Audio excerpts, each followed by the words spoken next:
الحمد للہ الذی ابدع الافلاک والارضین والصلاة والسلام علی من قال کنت نبیا وآدم بین الماء والطین اما بعد فاعوذ باللہ من الشیطان الرجیم بسم اللہ الرحمن الرحیم قل بفضل اللہ وبرحمتہ فبذلک فلیفرحوا وَنُنَزِّلُ مِنَ الْقُرْآنِ مَا هُوَ شِفَاءٌ وَرَحْمَةٌ لِّلْمُؤْمِنِينَ صدق اللہ مولانا العظیم۔ قابل سب تکریم و احترام علماء کرام، محترم میاں محمد منیر صاحب، محترم و مکرم جناب مہدی شاہ صاحب، جناب حاجی محمد احسان صاحب، حاجی محمد ریاض صاحب، حاجی محمد رمضان صاحب، مولانا محمد شعیب صاحب اور حاضرین ذی احترام، سب سے پہلے میں میزبان محفل جناب قاری محمد سعید صاحب، قاری فضل الرحمان صاحب، عزیزم مولانا محمد بشیر صاحب، محمد فاروق صاحب، مسجد کی انتظامیہ، ان سب کی خدمت میں اتنا حسین و جمیل اور روح پرور روحانی اجتماع منعقد کرنے پر صرف اس دفعہ نہیں بلکہ کافی سالوں سے استقبال ربیع الاول شریف اور جلسہ دستار فضیلت منعقد کرنے پر دل کی اتھاہ گہرائیوں سے خراج تحسین پیش کرتا ہوں۔ یقیناً مساجد اور علماء تو اہل سنت کے اور بھی ہیں، لیکن اللہ رب العزت نے یہ اعزاز قاری صاحب کے حصے میں رکھا ہے کہ ہر سال بڑی دھوم دھام سے ربیع الاول شریف کے آنے سے پہلے یہ محفل سجاتے ہیں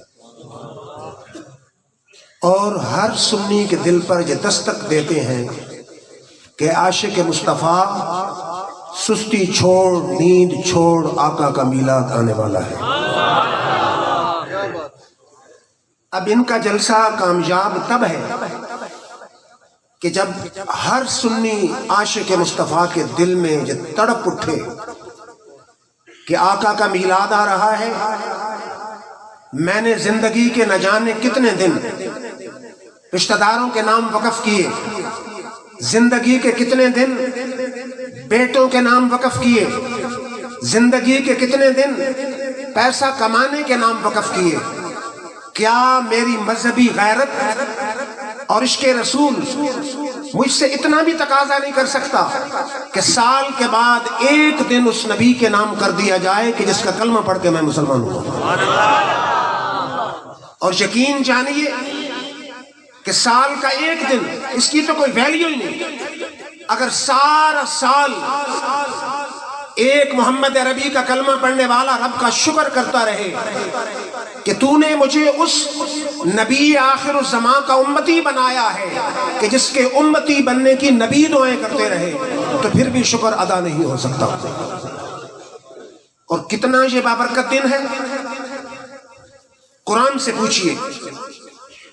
میرے رب نے فرمایا حضرت یحییٰ علیہ السلام کے متعلق کہ سلام علیہ یوم ولد و یوم یموت و یوم یبعث حیا، کہ جس دن حضرت یحییٰ علیہ السلام پیدا ہوئے اس دن بھی اللہ کا سلام آیا، جس دن ان کا وصال ہوا اس دن بھی اللہ کا سلام آیا، جس دن مزار انور سے اٹھیں گے اس دن بھی اللہ کا سلام آئے گا۔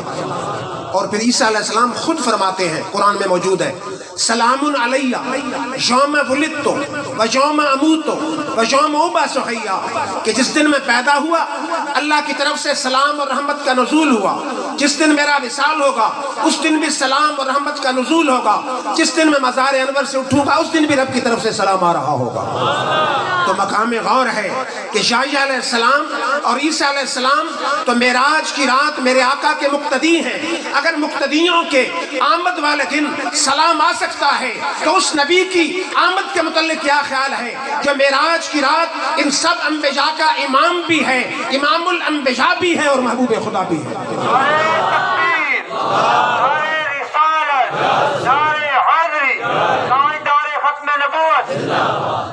پھر مسلم فریقین شخصیت شیخ محقق شیخ عبدالحق محدث دہلوی اور امام کستلانی، شیخ عبدالحق محدث دہلوی ما ثابت بسنت اپنی کتاب میں لکھتے ہیں، اور امام کستلانی مواہب الدنیا میں لکھتے ہیں کہ ایک ہے لیلۃ القدر اور ایک ہے لیلۃ المیلاد۔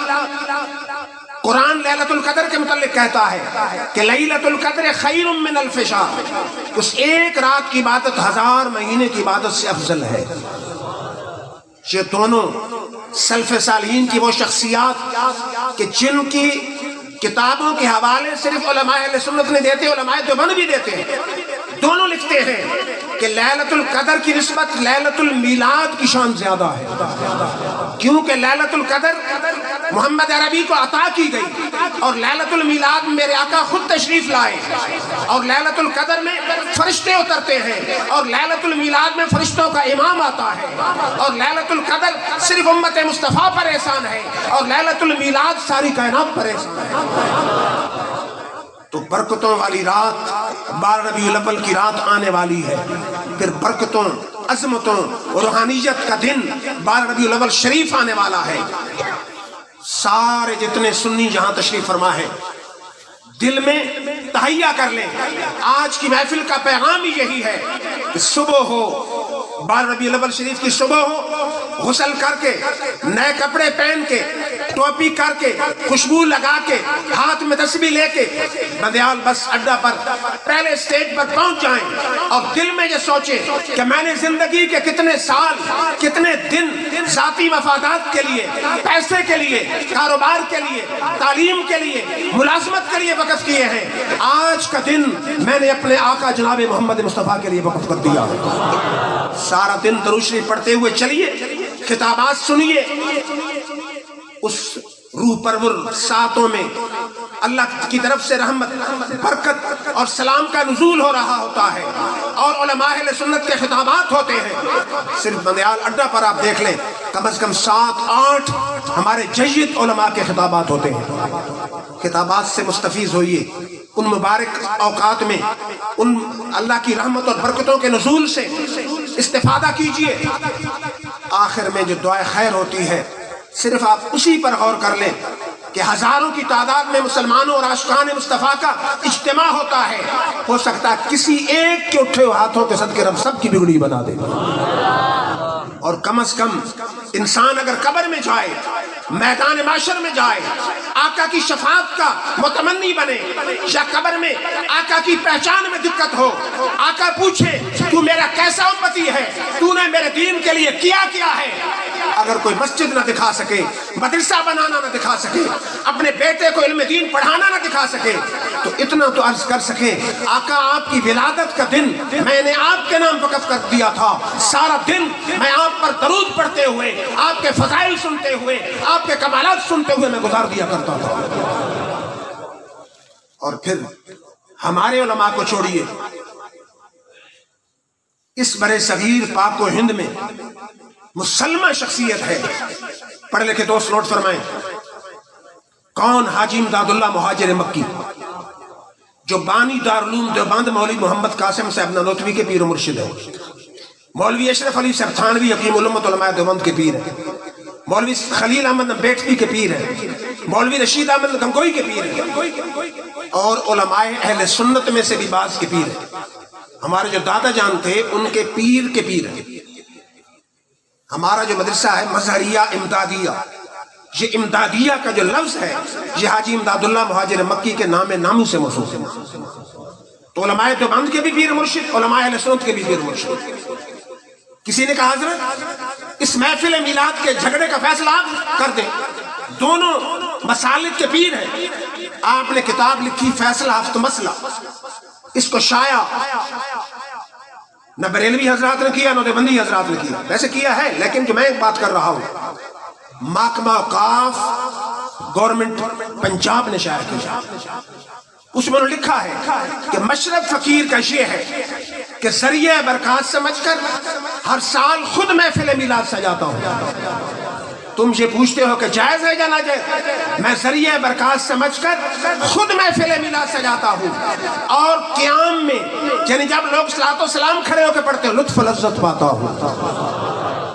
اور ہمارا عقیدہ اہل سنت والجماعت کا یہ ہے، اسٹیج پہ علماء کی پوری جماعت بیٹھی ہے، کہ کائنات میں کہیں بھی محفل بپا ہو، میرے آقا اپنی مزار انور میں بیٹھ کے ہر محفل کا مشاہدہ فرما رہے ہیں۔ کن آنکھوں سے مشاہدہ فرما رہے ہیں؟ صحیح حدیث ہے، رفعت لیت دنیا وانا انظر الیہا والی ما هو قائم الی یوم القیامت کانما انظر الی کفی هذه۔ میرے آقا نے فرمایا ساری دنیا میرے سامنے بلند کر دی گئی، اور اس میں میں قیامت تک کے ہونے والے واقعات کو یوں دیکھ رہا ہوں جیسے اپنی ہتھیلی کو دیکھ رہا ہوں۔ اور اسی کتاب میں اسی صفحے پر آگے حاجی امداد اللہ لکھتے ہیں، باقی رہا محفل میلاد میں آقا کا آنا، کوئی ناممکن امر نہیں ہے، آقا چاہیں تو مدینہ سے چل کے محفل میں آ بھی جاتے ہیں۔ ہم اہل سنت والجماعت کہتے ہیں کہ قیدآباد میں محفل ہو، آقا مزار انور میں ہوتے ہیں، محفل کا مشاہدہ فرماتے ہیں، لیکن علماء دیوبند کا پیر مرشد کہتا ہے اگر محفل والوں کا خلوص پسند آ جائے، عشق پسند آ جائے تو مدینہ دور نہیں، مدینہ سے چل کے محفل میں آ بھی جاتے ہیں۔ نعرے رسالت، نعرے حیدری، تاجدار ختم نبوت، سرکار کی آمد، سونے کی آمد۔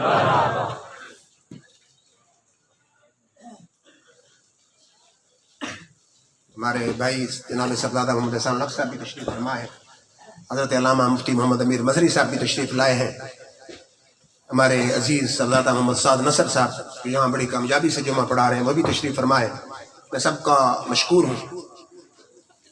تو بہرحال حاجی امداد اللہ مہاجر مکی فرماتے ہیں کہ جو محفل کو معمولی نہیں ہے، میرے آقا چاہیں تو محفل میں آ بھی جاتے ہیں۔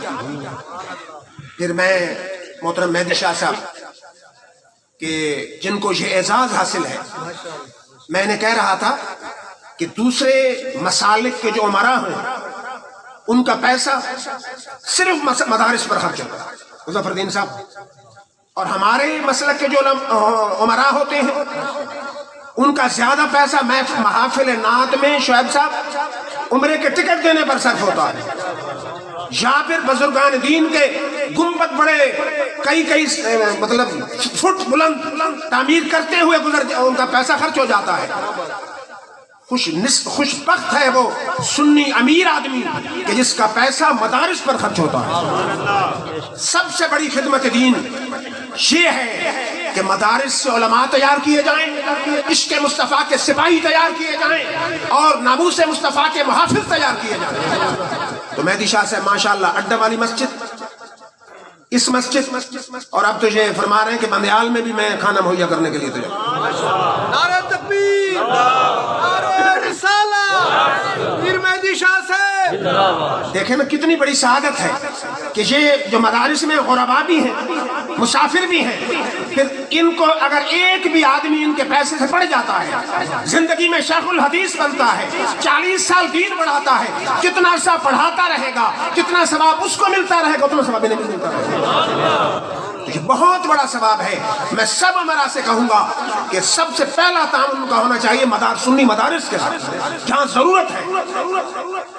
اور پھر حاجی احسان صاحب بیٹھے ماشاءاللہ، یہ بھی ہمارے بندیال مدرسہ کے حاجی رمضان صاحب بیٹھے ہیں، بڑے معاون ہیں۔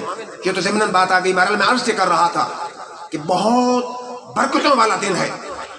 میں نے دیکھا شاہ ولی اللہ کی کتاب، آپ فرماتے ہیں میں 12 ربیع الاول کو مکہ شریف میں تھا اور حضور صلی اللہ علیہ وسلم کی جائے ولادت میں تھا، اور وہاں محفل میلاد بپا تھی، اور حضور صلی اللہ علیہ وسلم کی ذات پر لوگ 12 ربیع الاول دن درود پڑھ رہے ہیں۔ تو اس کا مطلب یہ ہے کہ آج سے 30 40 50 100 سال پہلے یہ محافل میلاد صرف بر صغیر میں نہیں ہوا کرتی تھی، بلکہ مکہ شریف بھی محافل میلاد ہوا کرتی تھی۔ پھر بعض دوستوں کو جو بڑا فکر ہوتا ہے کہ فضول خرچی ہو رہی ہے، فضول خرچی ہو رہی ہے، مجھے حیرانی ہوتی ہے کہ شام اقبال پر انہیں فضول خرچی نظر نہیں آتی، ہم تو اسے بھی جائز کہتے ہیں۔ شام قائد اعظم پر فضول خرچی نظر نہیں آتی، شام پاکستان پر فضول خرچی نظر نہیں آتی، فضول خرچی نظر آتی ہے صرف شام محمد مصطفیٰ پر نظر آتی ہے۔ اور میرا ایک سوال ہے ان مریضوں سے جو آج تک کسی نے جواب نہیں دیا کہ کعبہ شریف اس کا جو غلاف ہے کون سی قرآن کی آیت ہے جس میں لکھا ہر سال نیا ریشم کا سونے کی تاروں سے مزین غلاف تیار ہونا چاہیے؟ کوئی آیت نہیں، کوئی حدیث نہیں ہے کہ ہر سال نیا غلاف ہو، سونے کی تاریں لگی ہو، ریشم ہو قیمتی. کوئی نہ حدیث ہے نہ آیت ہے، نہ کسی امام کا قول ہے، نہ کسی صحابی کا قول ہے، نہ تابعی کا قول ہے، نہ تبع تابعی کا قول ہے. لیکن سعودی عربیہ میں پورا ایک کارخانہ ہے جو سارے سال میں صرف ایک غلاف تیار کرتا ہے.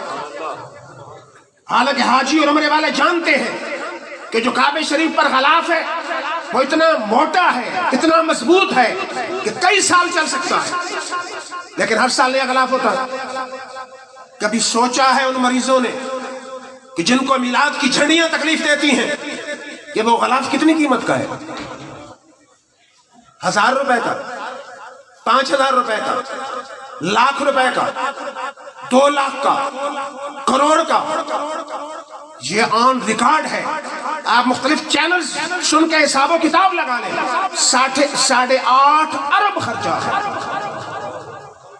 میرا سوال ہے ان مریضوں کو وہاں فضول خرچی نظر نہیں آتی؟ شاید کوئی دوست کہے کہ آپ کو کعبے کے غلاف پر اعتراض ہے. مجھے کوئی اعتراض نہیں.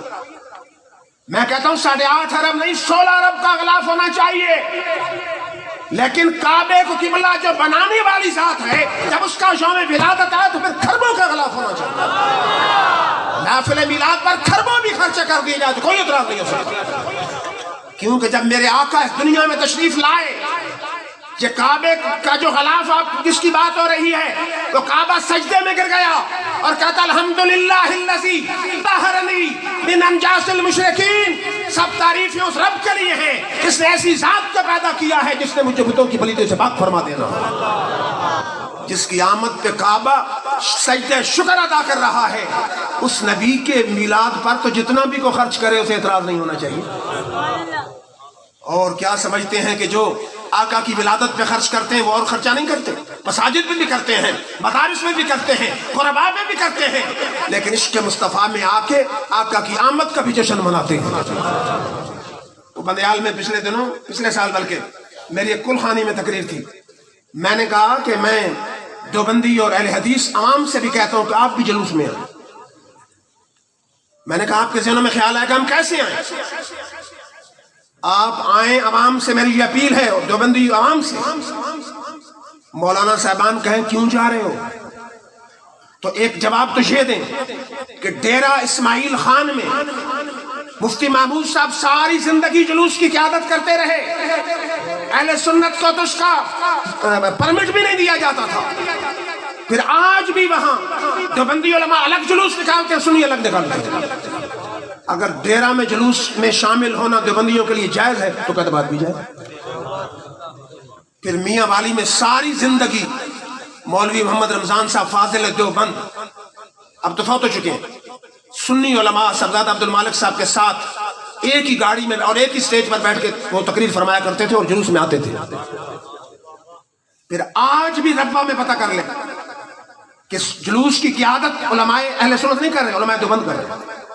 اگر ربا میں بھی جائز ہے، ڈیرہ اسماعیل خان میں بھی جائز ہے، میاں والی بھی جائز رہا، اور یہی قادآباد کی فضائیں گواہ ہیں کہ جہاں قومی اتحاد کے دنوں میں علماء دیوبند اور ہم نے اکٹھا جلوس نکالا تھا. اگر ووٹ کے لیے جائز ہے تو آقا کے عشق کے لیے ہر سال جائز ہے. اس لیے عوام سے میری یہ اپیل ہے کہ آپ کملی والے کی عظمت کے لیے آئیں.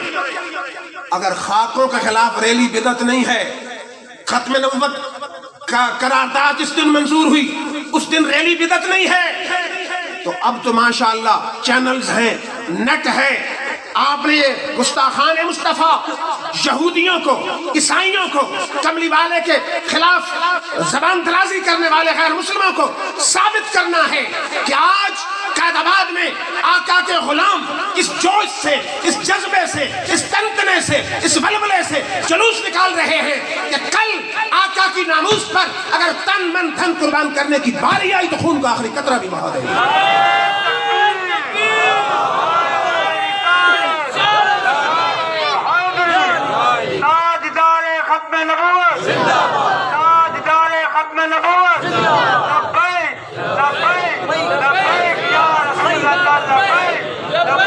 لبیک یا رسول اللہ. پھر ہر سال ہر مسلک کی مسجد میں جشن نزول قرآن ہوتا ہے. میلاد تو پوچھتے ہیں 1400 سال پہلے حضور پیدا ہوئے، پھر ہر سال جشن کی کیا ضرورت ہے؟ میرا سوال ہے کہ قرآن بھی تو 1400 سال پہلے نازل ہوا، ہر سال قرآن کے جشن کی کیا ضرورت ہے؟ اگر جشن نزول قرآن ہر سال جائز ہے تو جس نبی کے صدقے رب نے ہمیں قرآن دیا اس کی آمد کا جشن کیوں نہ جائز ہے؟ وہ ملے تو ایمان ملا، ایمان تو کیا رحمان ملا، قرآن بھی تب ہی ہاتھ آیا جب دل نے وہ نور خدا پایا. اگر جشن نزول قرآن ہر سال جائز ہے تو آقا کی آمد کا جشن بھی ہر سال جائز ہے. پھر پڑھے لکھے دوست مجھے نظر آ رہے ہیں، شریعت کا موڈ اور مزاج اور اسلام کا طریقہ کار اور قانون دیکھیں.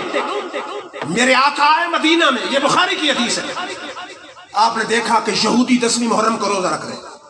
آپ نے فرمایا یہودی 10ویں محرم کا روزہ کیوں رکھتے ہو؟ انہوں نے کہا جی اس دن اللہ نے موسیٰ کلیم اللہ کو فرعون سے نجات دی، ہم اس شکرانے کے طور پر روزہ رکھ رہے ہیں.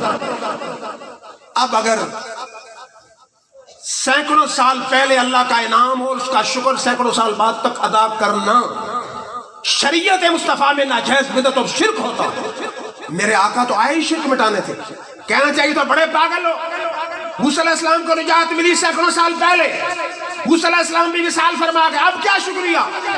میرے آقا نے فرمایا نحن حق بموسیٰ منکم، صحابہ کی جماعت ہمارا موسیٰ کلیم اللہ کے ساتھ یہودیوں کی نسبت زیادہ تعلق ہے، تم بھی روزہ رکھو میں خود بھی روزہ رکھوں.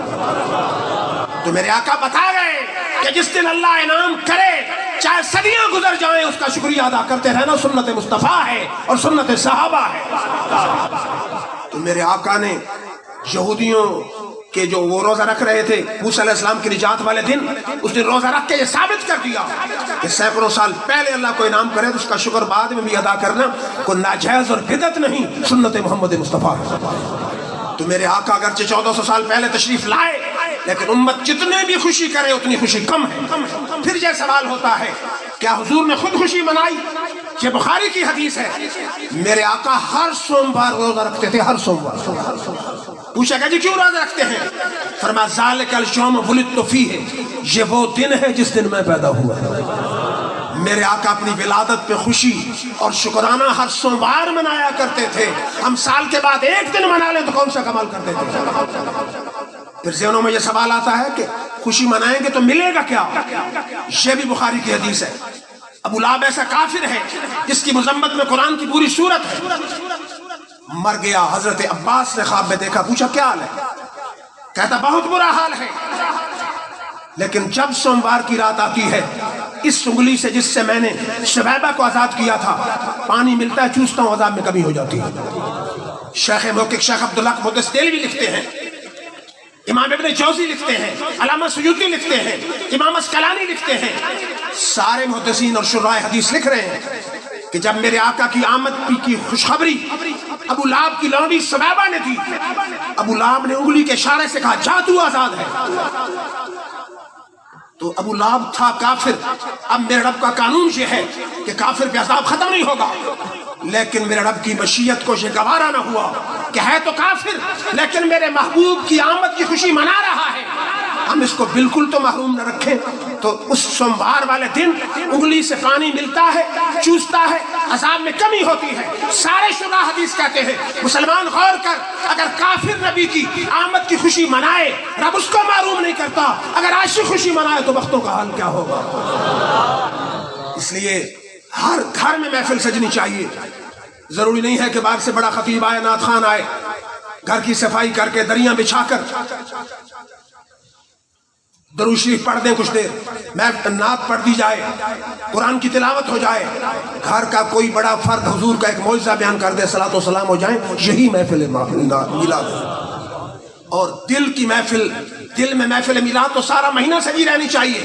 ربیع الاول شروع ہو، جو بھی عاشق مصطفیٰ ہے ہاتھ میں تسبیح ہونی چاہیے، ہاتھ کارول رہنا چاہیے، دل جارول رہنا چاہیے. پھر دوسرا میں قاری صاحب کو یہ بھی خراج تحسین پیش کرتا ہوں کہ ماشاءاللہ ہر سال 10 7 یا 5 لڑکے یہاں سے حفظ قرآن کی دولت سے مالا مال ہو کر جا رہے ہیں.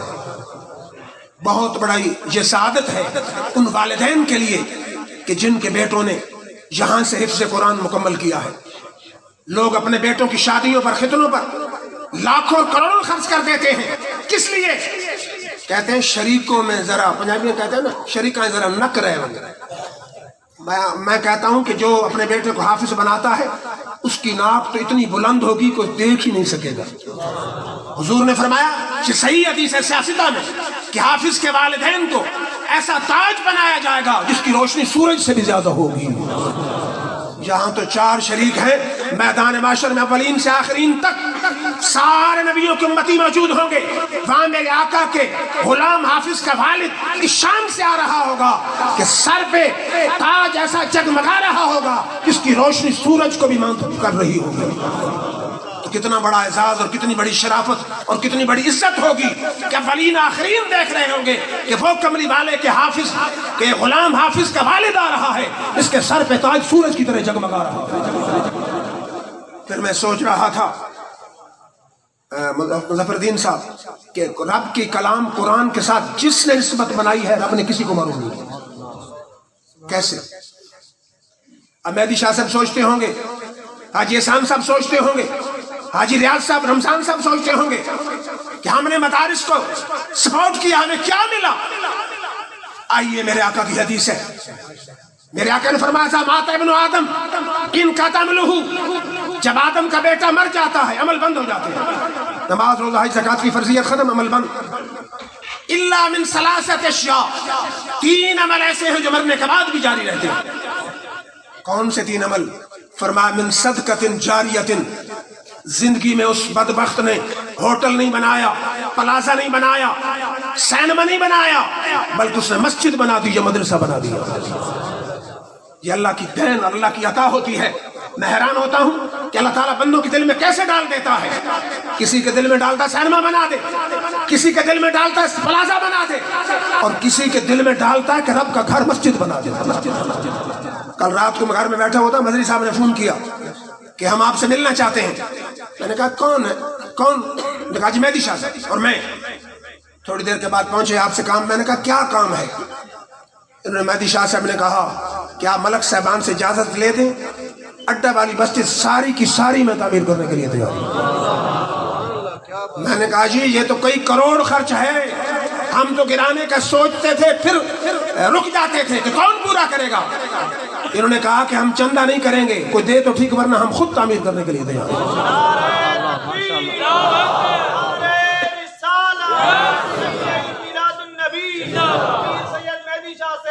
تو میرے آقا نے فرمایا کہ صدقے جاریے کا کام کر گیا، مسجد بنا گیا، مدرسہ بنا گیا، ہسپتال بنا گیا، سرا بنا گیا.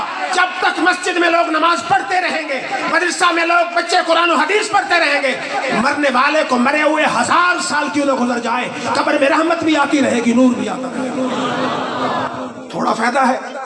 صرف یہ نہیں کہ مسجد بنائی، مسجد میں 1000 اینٹ لگا دی، 2 گٹو سیمنٹ لگا دیے. جب تک وہ سیمنٹ لگا رہے گا، مرنے والے کو مرے ہوئے 10,000 سال کیوں نہ گزر جائیں، قبر میں رحمت بھی آتی رہے گی، نور بھی آتا رہے گا. دوسرا حضور نے فرمایا علم ينتفع به، یا علم چھوڑ کے آیا. ہماری قوم قراء کو اور علماء کو کیا دیتی ہے؟ 7,000 8,000 9,000 10,000. میں سوچا کرتا ہوں کہ یہ اتنا کم دیتے ہیں، بہت کم بھی نہیں کہ مر سکیں اور بہت زیادہ بھی نہیں کہ خوشی سے جی سکیں. اتنی خدمت کرتے نہ مر سکیں نہ جی سکیں. اور بڑا احسان اگر 1-5 منٹ جماعت لیٹ ہو جائے. کہاں تھے مولانا صاحب آپ؟ جیسے خرید لیا انہوں نے. علماء اور حفاظ اور قراء بیچارے پریشان ہوتے ہیں. میں نیٹ پہ سن رہا تھا، وہ شاعر ہے، اس نے کہا ڈاکٹر سے پوچھو. نعرے تکبیر، نعرے رسالت، نعرے حیدری، نعرے ختم نبوت، نعرے ختم نعرہ رسالت، علماء اہل سنت، علماء مجاہد اہل سنت، خطیب اہل سنت، خطیب نقطہ محقق دوران جناب صاحبزادہ علامہ عمر فیض صاحب جو ہماری دعوت پہ یہاں تشریف لائے، پہلے بھی تشریف لاتے رہتے ہیں، ہمارے بڑے مہربان ہیں. تو میں انہیں خوش آمدید کہتا ہوں. تو صرف 2-4 باتیں میں عرض کرنے والا ہوں، بس اس کے بعد حضرت خطاب فرمائیں گے. تو میں یہ عرض کر رہا تھا کہ علماء اور حفاظ اور قراء کو ہم کیا تنخواہ دیتے ہیں، لیکن میرے آقا نے فرمایا کہ علم ينتفع به، ان علم کے نور پھیلانے والوں کو پریشان نہیں ہونا چاہیے. کیوں؟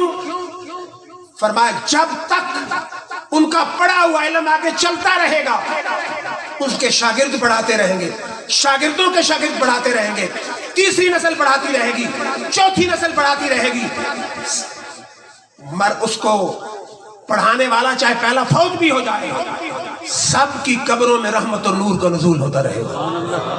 دیکھیں نا، معمولی بات نہیں. اب علامہ مدری صاحب ہیں، 30-40 شاگرد، اللہ تعالیٰ ان کی زندگی، ان کو درازی عمر عطا فرمائے. آخر دنیا سے جانا تو ہے، ان کے شاگرد جب تک پڑھاتے رہیں گے، شاگردوں کے شاگرد پڑھاتے رہیں گے، چوتھی نسل 5ویں نسل پڑھاتی رہے گی، سب استادوں کی قبر میں رحمت اور نور کا نزول ہوتا رہے گا. یہ بہت بڑا صلہ ہے.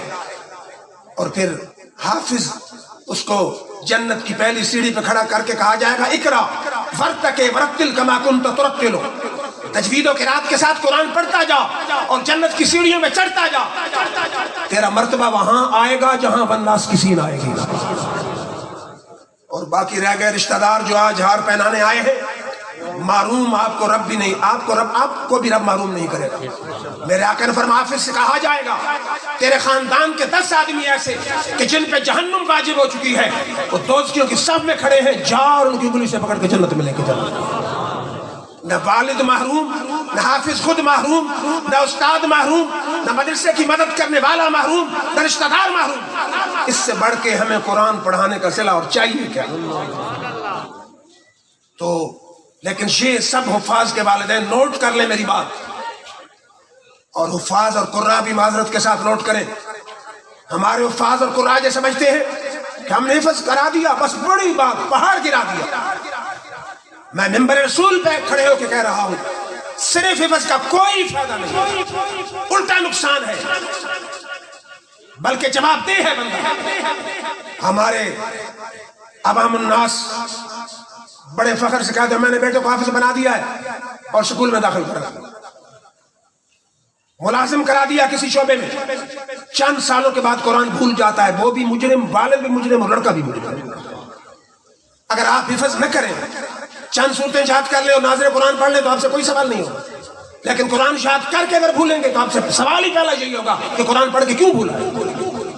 تو اس لیے میں والدین سے یہ اپیل کروں گا کہ اگر ایک بیٹے کو آپ نے حافظ قرآن بنایا ہے تو اس کو اسی شعبے میں رکھیں. اللہ کے فضل و کرم سے اب تو یہاں قاری صاحب نے پچھلے سال سے درس نظامی کا شعبہ شروع کیا، 7 سکول چل رہا ہے. اڈا والی مسجد میں علامہ مفتی محمد امیر مظہری صاحب وہاں 4 استاد پڑھا رہے ہیں، 40 طالب علم درس نظامی کے، سکول 7 چل رہا ہے. ہمارے بندیال میں اللہ کے فضل و کرم سے 9 درس نظامی کے استاد پڑھا رہے ہیں، 100 طالب علم درس نظامی پڑھ رہا ہے، سکول 7 چل رہا ہے. میرا اپنا بیٹا، سب دوستوں کو پتا ہے کہ 7 درس نظامی پڑھتا رہا، ایم اے کر کے بندیال مدرسہ سے گیا. تو ہر مدرسہ میں سکول 7 ہے، سکول کی تعلیم بھی ہے اور ساتھ ساتھ درس نظامی کی تعلیم بھی ہے. تو دونوں تعلیمیں چل رہی ہیں. اور پھر یہ بھی آپ ذہن میں رکھیں، لوگ کہتے ہیں یہ پھر خطیب بنے گا، پھر امام بنے گا. اللہ کے فضل و کرم سے ہمارے بندیال کے وہ آہیر فیملی کے لڑکے ہیں، آپ جانتے ہوں گے اکثر شمار کے ساتھ. ایک عربی ٹیچر بھرتی ہو چکا ہے، دوسرا سکول میں دوسرا ٹیچر ہو چکا ہے. بندیال کا ایک حمید اللہ نام کا لڑکا آرمی میں نائب خطیب بھرتی ہو چکا ہے. نائب خطیب بھرتی ہوتے ہیں، عربی ٹیچر بھرتی ہوتے ہیں، دوسرے ٹیچر بھرتی ہوتے ہیں، پروفیسر بھرتی ہو سکتے ہیں، درس نظامی کے مدرس ہوتے ہیں، خطیب امام ہوتے ہیں. اور اللہ کے فضل و کرم سے جو بھی دین کی طرف آ جاتا ہے اس کی روزی کا ذمہ دار خود رب ذوالجلال بن جاتا ہے. صاحبزادہ عزیز احمد صاحب خواجہ قمر الدین سیالوی رحمۃ اللہ علیہ کے خلفاء میں سے. آپ فرماتے میرے والد ذی وقار حضرت خواجہ عبد الحمید صاحب بہت بڑے نیک اور ولی اللہ تھے. آپ کو خواب میں میرے آقا کا دیدار ہوا. انہوں نے عرض کیا آقا امت کے لیے کوئی وصیت. میرے آقا نے فرمایا امت میری کو بتا دینا کہ جو بھی دین کے علم کی طرف آ جاتا ہے اس کو روزی کے فکر کی ضرورت نہیں، روزی کا ذمہ دار خود رب ذوالجلال بن جاتا ہے. تو میں یہ دعوے سے کہتا ہوں مجھے پوری دنیا میں ایک حافظ، ایک عالم مساجد میں رہنے والا دکھا دے کہ جس نے بھوک کی وجہ سے خودکشی کی. میں آپ کو ایک نہیں 20 دکھا دیتا ہوں، MA BA MBA بے شمار دکھا دیتا ہوں کہ ڈگریوں کو آگ لگا کے خودکشی کر گئے۔ وہ ایک گیلانی صاحب ہے شاعر، مجھے ان کی بات بڑی پسند آئی، نیٹ پہ ان کا کلپ تھا، اس نے کہا کہ ڈاکٹر سے پوچھو کتنی تنخواہ ہے؟ جی 1.5 لاکھ ہے۔ سنا ہے مشکل سے گزارا ہوتا ہے۔ انجینئر سے پوچھئے کتنی تنخواہ ہے؟ 2 لاکھ لے رہا ہوں۔ سنا ہے مشکل سے گزارا ہوتا ہے۔ حافظ اور عالم سے پوچھیں کتنی تنخواہ ہے؟ 10,000۔ سنا ہے اللہ کا بڑا فضل ہے، اللہ کا بڑا فضل ہے۔ جب بھی پوچھیں گے کوئی ایک حافظ ایسا نہیں ہوگا بڑا گزارا مشکل ہے، کہ اگر رب کا فضل ہے، فضل اس پر ہے کہ جو دین مصطفیٰ کی خدمت کر رہا ہے۔ تو میں زیادہ حضرت علامہ اور آپ کے سامنے حائل نہیں ہونا چاہتا، انہی الفاظ کے ساتھ اجازت، باخر دعوانا الحمدللہ۔